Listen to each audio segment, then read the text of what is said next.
vie humaine, mais les dégâts sont considérables, vous le verrez. Plus de 100 bâtiments menacent ruine à la Médina. Un balcon d'un immeuble s'est effondré ce week-end, causant la mort d'un petit garçon de 2 ans.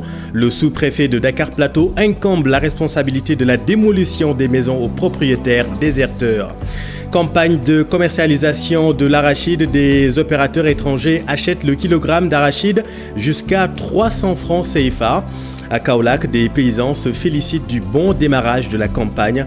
Reportage à suivre. Voilà pour le sommaire, tout de suite le développement.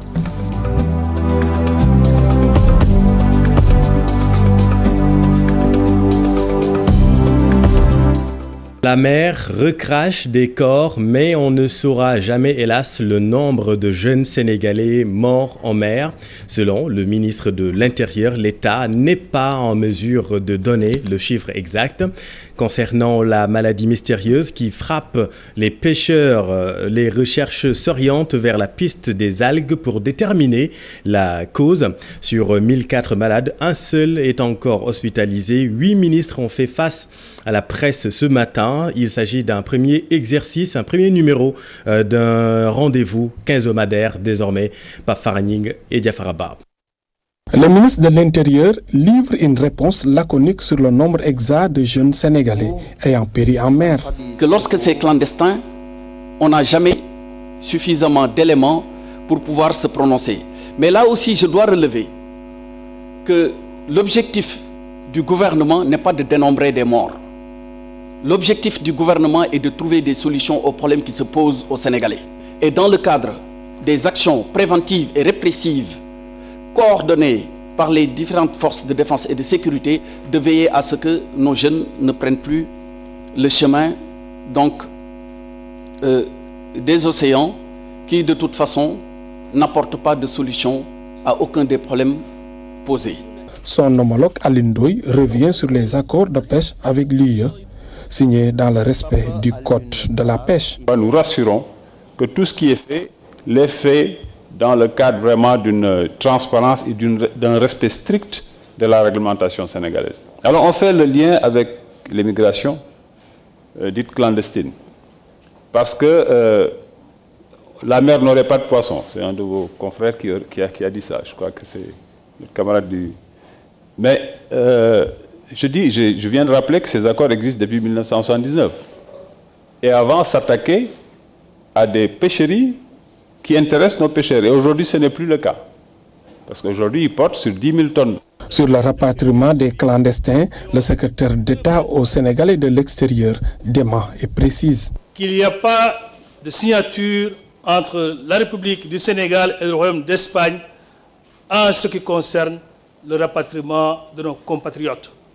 Je veux que cela soit clair et net.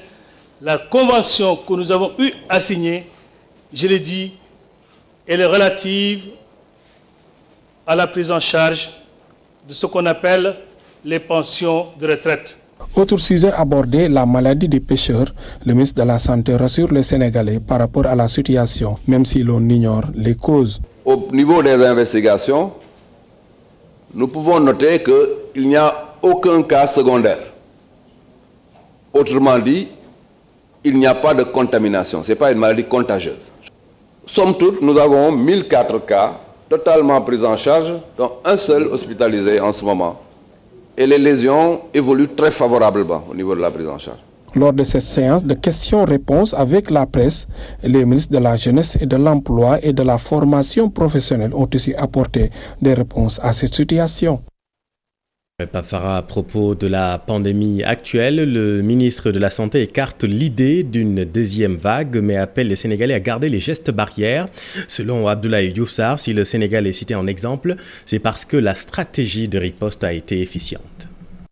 Je peux vous dire que les recherches que nous avons reçues et qui sont à notre niveau ne nous prédisent pas qu'il y aura une seconde vague. Mais nous travaillons toujours dans ce qu'on appelle l'hypothèse pessimiste. Quand on gère une pandémie, il ne faut jamais être optimiste. Par rapport à l'immunité collective, est-ce que la tendance baissière qui se poursuit s'explique par une immunité collective ou simplement par l'efficacité de notre système de santé. En toute modestie, et sans vouloir effectivement donc tirer la couverture, nous pouvons dire, et sans risque de nous tromper, c'est dû à l'efficacité de la riposte.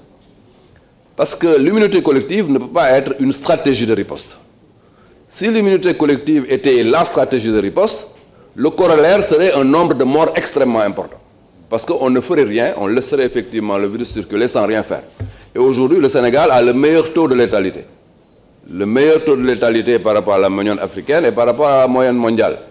Donc il faut mettre de côté l'hypothèse de l'immunité collective. C'est la riposte qui a été très efficace et qui a permis d'avoir ce résultat. Le front du coronavirus 11 Covid+, ont rapporté aujourd'hui une personne a succombé hier à la maladie. 49 patients sont sous traitement, 3 développent la forme grave de la maladie. Le néo-ministre de l'Intérieur s'est prononcé sur la tenue des élections locales, sans pour autant éclairer la lanterne sur la date exacte. Selon Antoine Diome, les experts vont d'abord auditer les fichiers et tout va se décider après le rapport final du dialogue national. Il s'est agi, lorsqu'il a fallu reporter ces élections, aller devant les députés. C'est donc une loi qui a été votée à l'Assemblée nationale et qui a prévu ce report suite à un consensus noté dans le cadre de la commission politique du dialogue national. Lequel consensus a été fait autour de la nécessité, selon les différents acteurs donc impliqués, d'évaluer le processus électoral depuis les élections donc, de 2016, d'auditer le fichier électoral et enfin de s'accorder sur une proposition de date qui devra être actée par décret. Voilà les préalables sans lesquels il ne sera pas possible de tout de suite se prononcer sur une date fixe. Mais en tout état de cause, le processus est en cours. Les experts qui doivent auditer le fichier sont en train d'être sélectionnés et les conclusions qui seront issues de ce travail permettront aux acteurs du dialogue, et ça me permet d'ailleurs au passage de répondre à la question d'un de vos confrères qui s'interrogeait sur l'état actuel du dialogue. Le dialogue est en cours. Autre point soulevé, la pénurie d'eau à Dakar prendra fin au premier trimestre 2021. Selon Serigne Mbaye Thiam, c'est à cette période que nous aurons les premiers 100 000 mètres cubes par jour qui seront produits par l'usine de Keur Momar Sarr 3. Selon lui, 60% des quartiers de Dakar ont de l'eau en continu. Seuls moins de 15% des quartiers ont des problèmes réels pour accéder à l'eau. Voilà ce que nous pouvions dire sur ce premier rendez-vous. Le gouvernement face à la presse, un rendez-vous donc quinzomadaire. Dans le chapitre politico-judiciaire, Maître Moussa Diop a retiré sa plainte contre Barthélémy Diaz. L'affaire a donc été classée sans suite, n'y voyait aucune alliance politique possible, selon les deux hommes présents au palais Lat Dior ce matin, Mamadou Fall et Mohamed Sow Dieng. Nombreux étaient ceux qui attendaient que le procès Maître Moussa Diop et Barthélémy Diaz aille jusqu'au bout, mais l'ancien directeur général de la société d'académique et le maire de Mermoz Sacré-Cœur ont préféré se réconcilier. Pour le premier cité, il faut savoir pardonner. Lorsque deux braves personnes se chamaillent sur des questions d'ordre juridique, je suis avocat, vous ne l'ignorez pas, et que de bonnes personnes au Sénégal, du haut en bas, des personnalités, se sont rapprochées des deux parties pour mettre fin à ces querelles personnelles-là. Je pense que pardonner aussi fait partie de notre culture. Ça n'a pas été évident, mais j'ai accepté que mettre fin à ces querelles-là dans l'intérêt de la population et de tout le monde.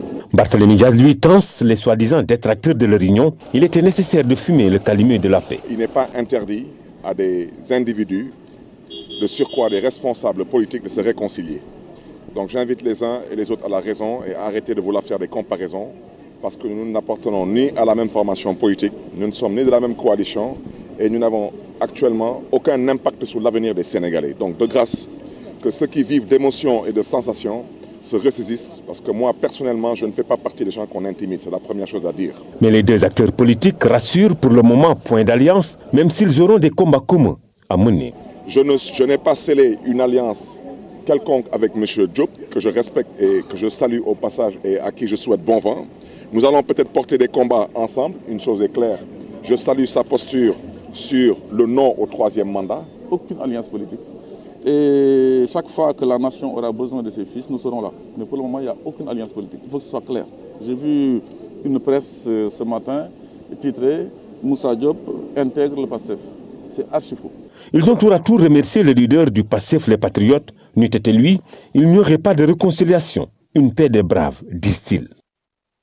Si Mamadou, dans cette affaire, c'est le leader du PASTEF qui a joué un rôle pacificateur. Comment analyser cette démarche et qui en sort grandi politiquement? La démarche peut avoir des effets néfastes, selon le rédacteur adjoint d'Africa Check que nous écoutons. Sur le plan de l'image, ça a un peu heurté certains Sénégalais, parce que Sonko, qui est le partisan de la rupture, être au cœur de tels compromis, pour ne pas dire compromission, ça peut un peu heurter si l'on sait qu'il revendique une certaine rupture et une certaine manière de faire de la politique. Donc ça peut étonner. Mais comme souvent on le dit, les hommes politiques en général ne sont pas des enfants de cœur et puis ils cherchent leurs intérêts. Et ce sera à ses risques et périls. Pourquoi? Parce que certains pensaient que lui, au moins, il faisait la différence, il faisait figure d'exception dans le landerneau politique sénégalais. Aujourd'hui, on se rend compte qu'il fait à peu près les mêmes choses. Donc, ça, c'est un constat qu'on fait. Et, il est libre de le faire, mais les autres aussi sont libres de souligner ces incohérences. L'actualité de ce mardi, c'est aussi cet incendie au môle 10 du port autonome de Dakar. Le sinistre s'est déclaré vers 10h. L'origine n'est pas encore formellement identifiée. Beaucoup de dégâts matériels sont enregistrés, mais fort heureusement pas de pertes en vie humaine. Ibou Diouf, Pape Sangone Baye. Une image qui témoigne de l'intensité du sinistre. Ils sont agents de la brigade des sapeurs-pompiers, différents des autres, avec leur tenue de protection et d'approche. 2 éclaireurs pour aider à circonscrire le feu qui s'est déclaré au môle 10, au port autonome de Dakar, exactement dans l'entrepôt de l'entreprise Oryx. Dans le cadre de cette opération, nous avons mobilisé tous les moyens des sapeurs-pompiers de Dakar.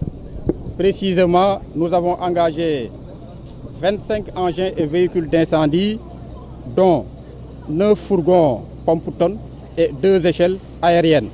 Sur le plan personnel, nous avons engagé 112 personnels, dont 16 officiers. Des moyens conséquents déployés pour maîtriser les flammes dans cette entreprise spécialisée dans la fabrication de résines, d'objets de décoration, d'armurerie et de peinture.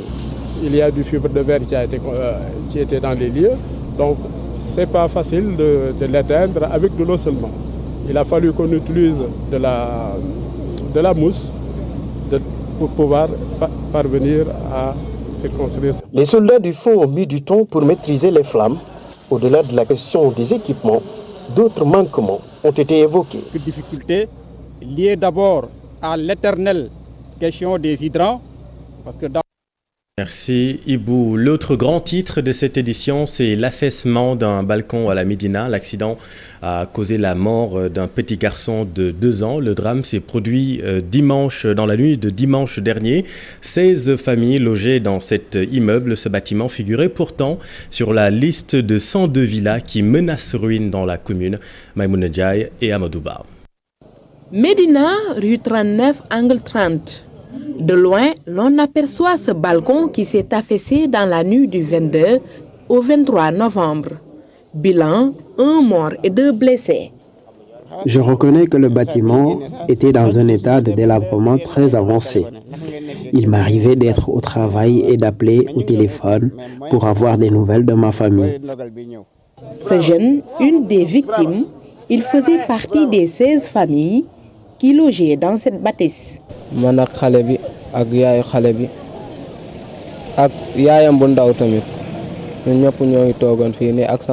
Quand le balcon s'est affaissé, ma grand-mère n'était pas là.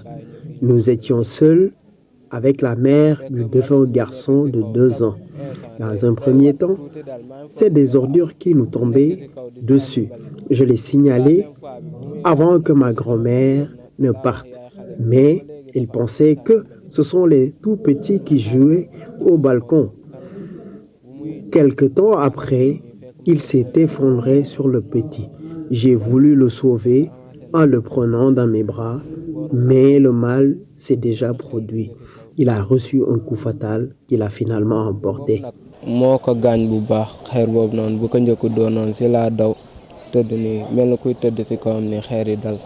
Et pourtant, ce bâtiment R+2 fait partie du lot de 102 maisons menaçant ruine, recensées dernièrement par la mairie de la Médina. Il y a des gens qui vivent en insécurité totale à la Médina avec ces bâtiments menaçant ruine. Donc nous, à notre niveau, je pense que nous avons fait le nécessaire.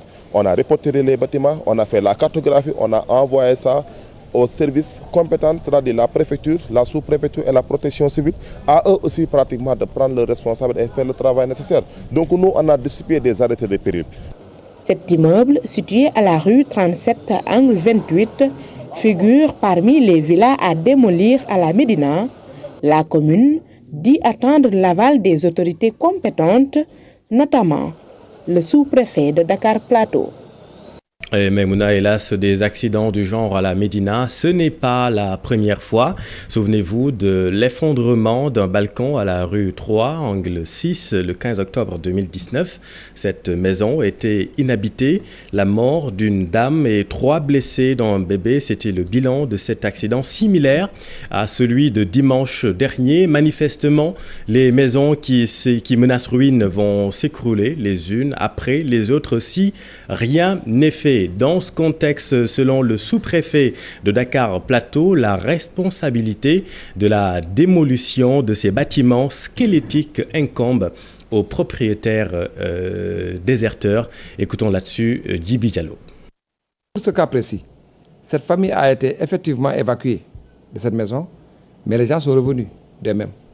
Et c'est la constante question que nous rencontrons chaque fois pour faire sortir les gens de ces bâtiments. L'autre aspect, ce n'est pas la responsabilité du sous-préfet d'aller démolir un bâtiment. Par rapport au texte en vigueur, quand on nous signale qu'un bâtiment est dans une situation d'insécurité, il nous appartient de demander au maire de prendre un acte de péril pour montrer qu'effectivement ce bâtiment n'est plus un bâtiment sûr. Nous saisissons la commission auxiliaire de protection civile pour effectivement faire une inspection, pour donner un avis, pour voir si le bâtiment est habitable ou pas. Si le bâtiment constitue un risque, alors là, nous prenons nos responsabilités en ce moment-là pour demander aux populations d'évacuer ce bâtiment et le bâtiment est mis en scellé. Il est donc fermé. Jusqu'au moment où le propriétaire qui a la charge, effectivement, de démolir ce bâtiment, puisse le faire. Si cette personne ne peut pas le faire, il peut se faire aider par la commune. Si la commune ne peut pas le faire, tout ce qu'on peut faire en ce moment-là, c'est de sécuriser, mettre un gardien, éviter que les gens puissent accéder à ce bâtiment-là. Venons-en à la campagne de commercialisation arachidière lancée hier à Kaolack et comme ce fut le cas l'année dernière, des opérateurs étrangers surenrichissent sur le prix du kilogramme d'arachide. 250 francs CFA, c'est le prix officiel, mais au bon vouloir de certains paysans, le prix peut grimper jusqu'à 300 francs CFA. Reportage édifiant au point de vente de Sanguil, Ibrahim Diamé et Falikaï. Dans ce point de vente chinois situé à 5 km de la commune de Kaolack, la présence des ouvriers et des camions remplis de sacs d'arachide atteste du démarrage de la campagne de commercialisation arachidière. Les jeunes garçons sont venus pour gagner leur vie à la sueur de leur front.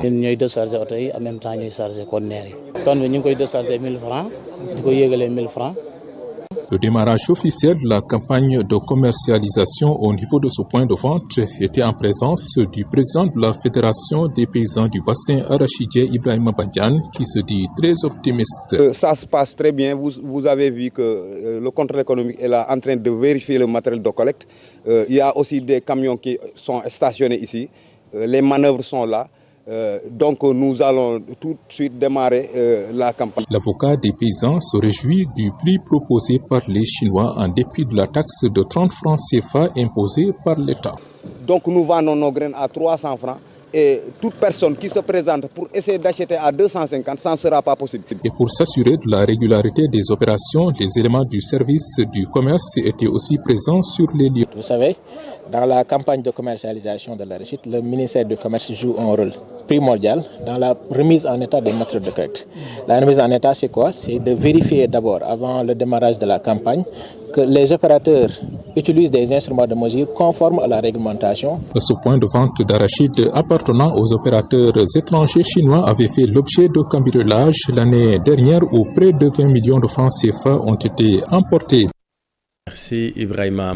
Dans le nord, colère des producteurs de riz de la vallée du fleuve Sénégal après la sortie du ministre de l'Agriculture annonçant qu'il y a juste 200 hectares de riz détruits par les insectes et rats.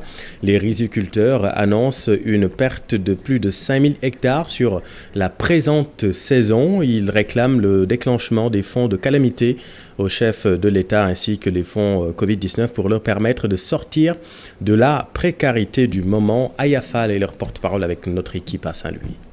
Vu l'ampleur des dégâts qui ont causé environ 5200 hectares de sinistres, c'est inadmissible d'entendre un ministre de l'Agriculture minimiser les pertes. Nous disons ici et maintenant que le monde agricole, les paysans ne sont pas en mesure de rembourser leurs dettes et n'arrivent même pas à assurer leur alimentation pour les mois à venir. Nous demandons au président de la République de déclarer les pertes causées par les rats et les insectes suceurs comme catastrophe naturelle et de trouver des solutions par rapport à cet endettement.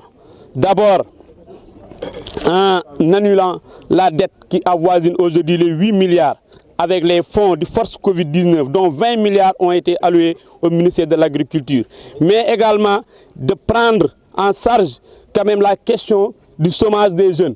Car aujourd'hui, toutes les filières ont des problèmes. Filière riz, filière maraîchage et toutes les filières, et ce sont ces filières-là qui polarisent les jeunes.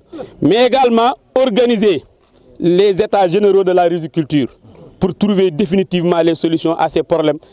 Et puis ce conflit foncier dans la région de Thiès, 61 hectares de terre divisent les communes de Kayar et Diender. Les maraîchers de Keur Abdoundoye dans la commune de Kayar ont tenu un sit-in pour dénoncer. Ils crient au scandale pour avoir été dépossédés de leurs terres. Explication, Cheikh Anta Diop, c'est la tire.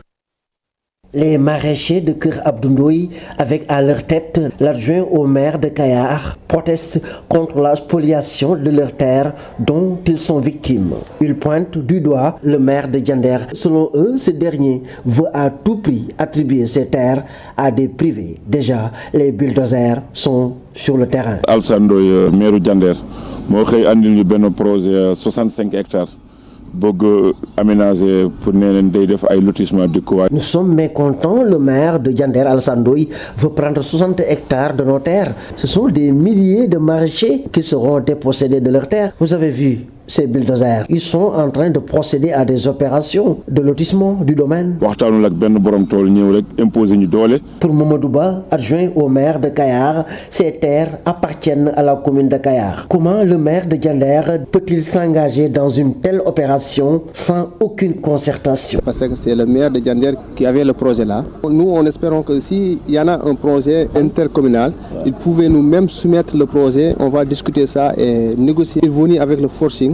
Il a des pouvoirs pour faire ça, mais nous, on n'acceptons pas. Alassane Ndoye, le maire de Diender, est catégorique. Ces terres appartiennent à la commune de Diender. Il dit être en possession d'une autorisation de lotissement attribuée par le cadastre et l'urbanisme. Il promet de tenir un point de presse pour apporter des éclairages. Merci Cheranta. Retour à Dakar, première édition de la journée de solidarité des armées. L'événement a permis de regrouper la famille militaire et de rendre hommage à tous les hommes. Au cours de la cérémonie, le ministre des Forces armées est revenu sur l'importance de cette journée et de la décision de l'État du Sénégal de construire un lieu symbole pour les blessés et mutilés militaires dénommé Keur Djambari. Maître Sidiki Kaba avec Ibou Diouf. C'est raffermir le concept de communauté et de famille militaire. Qui dit communauté, dit cet élan de rassemblement autour de tous ceux qui ont été douloureusement marqués dans leur chair ou dans leur esprit. Cette exigence à ne laisser personne au bord du chemin. Je suis heureux de vous annoncer l'ouverture au courant du premier trimestre de l'année 2020 d'un lieu symbole qui accueillera les invalides, dénommé ce haut lieu de solidarité de nos armées, Keur Djambari. Cette infrastructure aura pour vocation d'accueillir de manière temporaire, avec l'approbation des familles, certains des militaires dont la mobilité et l'autonomie ont été fortement réduites. Puis au Sénégal, 41 000 personnes vivent avec le VIH-Sida et 81% de ces malades ont été dépistés et placés sous traitement. À l'occasion de la célébration de la Semaine internationale du dépistage VIH, hépatite B et C, l'accent sera mis sur le dépistage communautaire, une solution pour freiner la stigmatisation des porteurs du sida et inciter les populations à se dépister massivement. Écoutons là-dessus Dr Safietou Thiam. Nous sommes à un mois de la fin de cette échéance et l'ONU-SIDA a remarqué qu'il y a 20% des personnes vivant avec le VIH qui continuent d'ignorer leur statut sérologique. On peut faire le dépistage partout, en tout cas au Sénégal, partout, au niveau des centres de santé, au niveau des hôpitaux, lors de stratégies avancées où on amène les services dans les communautés, mais également on peut faire le dépistage communautaire et même les autotests. Au Sénégal, il y a une estimation qui dit que nous avons 41 000 personnes qui vivent avec le VIH.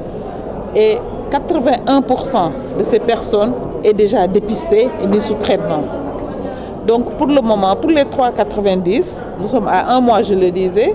À la fin de l'année 2019, nous étions à 81 pour le premier 90, 87 pour le deuxième 90 et 81 pour le troisième. Et puis un mot de sport éliminatoire Afrobasket 2021 au Rwanda du 25 au 29 novembre. Les 12 Lions du Sénégal sont à Kigali. 8 d'entre eux ont participé à la deuxième séance d'entraînement de l'équipe nationale ce mardi. Maurice Ndour, Youssou N'Doye et Hassan Sy et Mbaye Ndiaye attendent les résultats des tests Covid-19 logés dans le groupe B. Le Sénégal fait face au Kenya ce mercredi à 15h. Football, manche aller-tour préliminaire Coupe CAF avec Giraffe fin prête pour défier Kano Pilar du Nigeria ce samedi. Le groupe respire la confiance en dépit du manque de compétition officielle au Sénégal.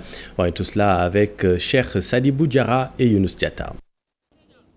L'ASC Giraffe paraît pour s'imposer face aux Kano Pillars du Nigeria. Le club représentant le Sénégal en Coupe CAF est confiant à quelques jours de la marche aller du tour préliminaire. On est presque dans la phase terminale, tout se passe très bien. On a fait une bonne préparation hivernale. On a joué des matchs amicaux. Maintenant, il nous reste juste à jouer ce match contre Kano Pilar samedi, Inch'Allah. L'équipe est ferme, prête pour vraiment jouer contre n'importe qui et gagner ces matchs, Inch'Allah. Nous, Giraffe, on est ambitieux. Chaque 2 ans, presque l'équipe va en Afrique. Peut-être il y a 2 ans, on a un peu raté le coach parce qu'on est parti au deuxième tour où on a été éliminé par le Wydad de Casablanca qui a été finaliste. Même l'RS Berkane avec qui on a joué la Coupe CAF aussi a été finaliste. Je pense que on a appris de nos erreurs maintenant. Comme on dit, les années se suivent mais ne se ressemblent jamais. Ce qui est important, moi, ça va se jouer sur les détails. On est conscient que ce n'est pas une équipe facile, c'est une équipe nigérienne. Et toutes les équipes nigériennes sont bien loties, sont bien armées. Mais comme on dit, nous aussi, on est bien armés, on reste chez nous et on va jouer chez nous. Il faut que nous soyons maîtres chez nous et qu'on fait tout pour gagner ce match. À presque 8 semaines de préparation, le groupe des Verts et Blancs vit bien. Les recrues se sont facilement intégrées. Bien, il y a une bonne ambiance de groupe. L'équipe vit bien, vraiment. Tout se passe très bien et l'équipe est vraiment enthousiaste. Maintenant, je demande à tous les Sénégalais, à tous les Girafman de venir nous supporter et d'encourager les jeunes et d'être derrière cette équipe pour la pousser à la victoire, Inch'Allah. Tout joueur rêve de jouer les grandes compétitions. C'est pourquoi je suis venu rejoindre ce club. Je veux aider l'équipe à atteindre la phase de poule de la Coupe d'Afrique et devenir meilleur buteur du championnat du Sénégal. Jaraaf est sans compétition officielle depuis l'arrêt du championnat au mois de février à cause de la Covid-19. Un déficit qui ne l'ébranle pas. Il faut trouver les voies et moyens pour être prêt. On a des raccourcis, on a essayé de trouver des raccourcis et on pense vraiment être prêt avant le jour J. C'est au stade La Dior de Thiès ce samedi que l'ASC Jaraaf de Dakar accueille Kano Pillars. L'objectif, prendre une bonne option avant le retour au Nigeria dans une semaine. Merci cher Sadibou, c'est la fin de cette édition. Merci.